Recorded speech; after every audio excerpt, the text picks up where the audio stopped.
আল্লাহর ইবাদত এমন এক নিষ্ঠার সঙ্গে করবে যেন তুমি তাকে দেখছো, আর যদি তুমি তাকে দেখতে না পাও তবে জানবে আল্লাহ তোমাকে দেখছেন। আল্লাহ সুবহানাহু ওয়া তাআলা বলেন, যারা সৎ কাজ করে তাদের জন্য আছে দুনিয়ায় মঙ্গল এবং আখিরাতের আবাস আরো উৎকৃষ্ট, আর মুত্তাকিদের আবাস কতই না উত্তম। দিনের দ্বিতীয় স্তর হলো ঈমান, আর তা হলো মুখে স্বীকার করা, অন্তরে বিশ্বাস করা এবং অঙ্গ প্রত্যঙ্গ দ্বারা আমল করা, যা নেক আমল দ্বারা বৃদ্ধি পায় এবং পাপ কাজে দ্বারা সংকুচিত হয়। এর 70-এরও বেশি শাখা পোশাখা রয়েছে, যার সর্বোচ্চ হলো লা ইলাহা ইল্লাল্লাহ এবং সর্বনিম্ন হলো রাস্তা থেকে কষ্টদায়ক বস্তু অপসারণ করা, আর লজ্জা হলো ঈমানের একটি বিশেষ শাখা। ঈমানের বিষয়গুলোর মধ্যে আরো আছে আত্মীয়তার সম্পর্ক বজায় রাখা, পিতামাতার সঙ্গে সদাচরণ করা, সত্য কথা বলা, উত্তম ভাষা ব্যবহার করা, অঙ্গীকার ও চুক্তি পূরণ করা এবং উত্তম চরিত্র অবলম্বন করা। আল্লাহ সুবহানাহু ওয়া তাআলা বলেন, তোমরা আল্লাহর ইবাদত করো এবং কোনো কিছুকে তার সঙ্গে শরীক করো না, আর পিতামাতা, আত্মীয় স্বজন, ইয়াতীম, অভাবগ্রস্ত, নিকট প্রতিবেশী, দূর প্রতিবেশী, সঙ্গী, সাথী, মুসাফির ও তোমাদের অধিকারভুক্ত দাস দাসীদের প্রতি সৎ ব্যবহার করো। নিশ্চয়ই দাম্ভিক ও অহংকারীকে আল্লাহ পছন্দ করেন না।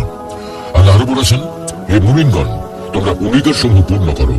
তিনি আরো বলেছেন, আর আমার বান্দাদেরকে বলুন তারা যেন এমন কথা বলে যা উত্তম। নিশ্চয়ই শয়তান তাদের মধ্যে বিভেদ সৃষ্টির উস্কানি দেয়। শয়তান তো মানুষের প্রকাশ্য শত্রু।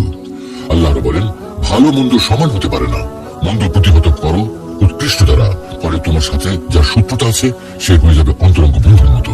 আর এটি শুধু তারাই প্রাপ্য হবে যারা ধৈর্যশীল ও এর অধিকারী, এবং কেবল তারাই প্রাপ্য হবে যারা পরম সৌভাগ্যের অধিকারী।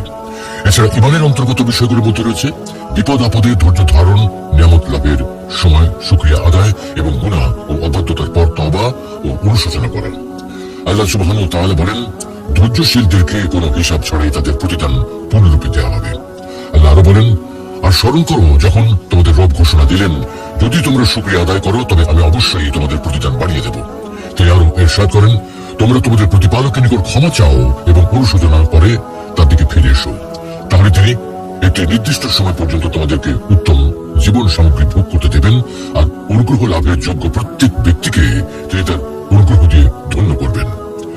ঈমানের স্তম্ভ হলো 6টি, আর সেগুলো হলো আল্লাহর উপর, তার ফেরেশতাদের উপর, তার কিতাবের উপর, তার রাসূলদের উপর, আখিরাত দিবসের উপর এবং তাকদীরের ভালো মন্দের উপর ঈমান আনা।